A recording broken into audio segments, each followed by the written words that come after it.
नमस्कार, मैं हूं मेघा वर्मा। एवन न्यूज टीवी में आपका बहुत स्वागत है। बुलेटिन का रुख करते हैं कुछ अहम खबरों से। कांग्रेस अध्यक्ष राहुल गांधी ने छठ पर्व पर ट्वीट कर लोगों को शुभकामनाएं दी हैं। अध्यक्ष ने ट्वीट में लिखा, जीवनदायी सूर्य और प्रकृति की उपासना के महापर्व छठ पर देशवासियों को अनंत शुभकामनाएं। व्रत, समानता और संयम से मनाए जाने वाले इस लोक पर्व पर पूजकों को मनोवांछित फल मिले, ऐसी मंगल कामना करता हूं। कांग्रेस के मुख्य प्रवक्ता रणदीप सुरजेवाला और पार्टी के कई अन्य नेताओं ने भी लोगों को छठ की बधाई दी। राफेल विमान डील पर कांग्रेस अध्यक्ष राहुल गांधी मोदी सरकार पर भ्रष्टाचार का आरोप लगाते रहते हैं, लेकिन फ्रांस की कंपनी दसॉल्ट एविएशन के सीईओ एरिक ट्रिपियर के एक इंटरव्यू ने राहुल गांधी के इन आरोपों को झूठा करार दिया है।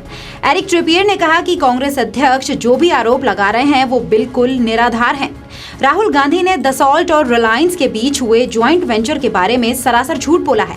एरिक ने कहा, डील के बारे में जो भी जानकारी उनकी तरफ से दी गई है वो बिल्कुल सही है, क्योंकि वो झूठ नहीं बोलते। नाम बदलने को लेकर शुरू हुई राजनीति अब उत्तर प्रदेश से होते हुए पश्चिम बंगाल तक पहुंच चुकी है। बंगाल के उत्तर दीजापुर के इस्लामपुर को कुछ लोगों ने रातों रात ईश्वरपुर बना दिया। यहां आरएसएस की ओर से संचालित कई स्कूलों के बोर्ड पर इस्लामपुर की जगह ईश्वरपुर लिखा मिला। हैरानी की बात तो यह है कि प्रिंसिपल को भी इस बारे में कोई जानकारी नहीं है। दिल्ली पुलिस ने सुल्तानपुरी इलाके में 40 साल के ट्रक ड्राइवर को काला जादू करने के लिए एक उल्लू की हत्या के आरोप में गिरफ्तार किया है। पुलिस ने बताया कि ट्रक ड्राइवर ने एक महिला को आकर्षित करने के लिए उल्लू की बलि दी है। भारत के पशु कल्याण बोर्ड से मिली जानकारी के बाद पुलिस ने आरोपी के घर पर छापा मारा। आरोपी कन्हैया ने बताया कि उसे एक लड़की पसंद है और वो उसे आकर्षित करना चाहता था। उसे ये पता चला कि उल्लू की बलि देने से उसे इस काम में मदद मिलेगी। इस काम का आइडिया उसे यूट्यूब पर एक वीडियो से मिला था। दिल्ली के महिपालपुर में ड्यूटी पर तैनात एएसआई जितेंद्र को एक तेज रफ्तार ट्रक ने मौत के घाट उतार दिया। एएसआई ट्रक को रोकने की कोशिश कर रहा था। उसी दौरान ट्रक चालक ने रफ्तार और तेज कर दी और एएसआई को करीब 100 मीटर तक घसीटता हुआ ले गया। इससे मौके पर ही एएसआई की मौत हो गई। हालांकि चालक को गुरुग्राम के रास्ते से पकड़ लिया गया। खराब वायु गुणवत्ता के कारण अब दिल्ली की सड़कों पर सिर्फ सीएनजी वाहनों को चलाने का फैसला हो सकता है। सभी तरह के पेट्रोल, डीजल से चलने वाले वाहनों पर रोक लग सकती है। इसमें 2 पहिया वाहन भी शामिल हैं। ईपीसीए के चेयरमैन भूरे लाल ने कहा कि हमारे पास कोई रास्ता नहीं बचा है। दिल्ली एनसीआर में सभी गाड़ियों पर स्टिकर न होने के चलते डीजल और पेट्रोल की गाड़ियों की पहचान संभव नहीं है। इसी वजह से सभी गाड़ियों को कुछ समय के लिए बंद करना पड़ सकता है। दिल्ली एनसीआर में आज दोपहर हल्की बारिश से मौसम का मिजाज बदल गया। आसमान में धुंध और धूप ना निकलने के कारण तापमान में गिरावट भी दर्ज हुई। मौसम विभाग के मुताबिक जिस तरह से दिल्ली एनसीआर की हवा में प्रदूषण बढ़ रहा है, बारिश के कारण उसमें रोक लगेगी।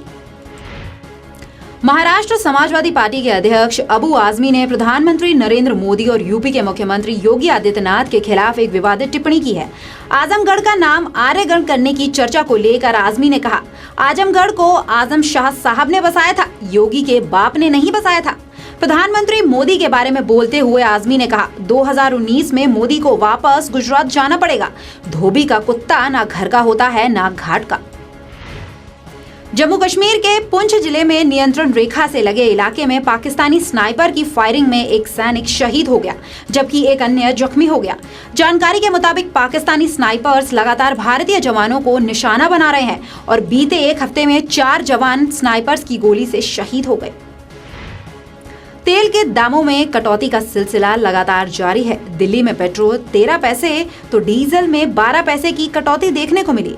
अब राजधानी में पेट्रोल 77.43 रुपए प्रति लीटर और डीजल 72.19 रुपए प्रति लीटर मिल रहा है। आज देश के कई हिस्सों में छठ पर्व मनाया जा रहा है। इसे सबसे कठिन पर्व माना जाता है। 3 दिन तक चलने वाले इस पर्व का आज पहला अर्घ्य है और कल दूसरा होगा। आज शाम और कल सुबह सूर्य को अर्घ्य देने के बाद ही पूजा का समापन होगा।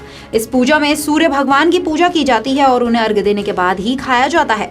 इस दिन घर के सभी सदस्य व्रत रखते हैं। मान्यता है कि छठ का व्रत रखने से संतान की प्राप्ति होती है और बच्चों से जुड़े कष्टों का निवारण होता है। इस व्रत में सूर्य भगवान की विशेष कृपा होती है। रणवीर सिंह और दीपिका पादुकोण के रिसेप्शन का कार्ड इन दिनों सोशल मीडिया पर सुर्खियां बटोर रहा है। उन्होंने इसमें खास तौर पर मेंशन किया है कि पार्टी में शरीक होने वाले लोग उनके लिए गिफ्ट्स लेकर ना आए। यदि उन्हें कोई कुछ देना चाहता है तो उनकी फाउंडेशन को डोनेट कर दे। दीपिका एक फाउंडेशन चलाती हैं जिसका नाम लिव लव लाफ है। दोनों ने अपनी शादी से तो मीडिया को दूर रखा है, लेकिन रिसेप्शन पार्टी कवर करने के लिए मीडिया को खास तौर पर इनविटेशन भेजा गया है। आपको बता दें 14 और 15 नवंबर को लेक कोमो में 2 अलग अलग रीति रिवाजों से इनकी शादी होगी। इसके बाद 21 नवंबर को बेंगलुरु और 28 नवंबर को मुंबई के ग्रेट ग्रैंड हयात होटल में रिसेप्शन दिया जाएगा। इस बुलेटिन में फिलहाल मेरे साथ इतना ही। आप देखते रहिए A1 न्यूज़ टीवी। नमस्कार।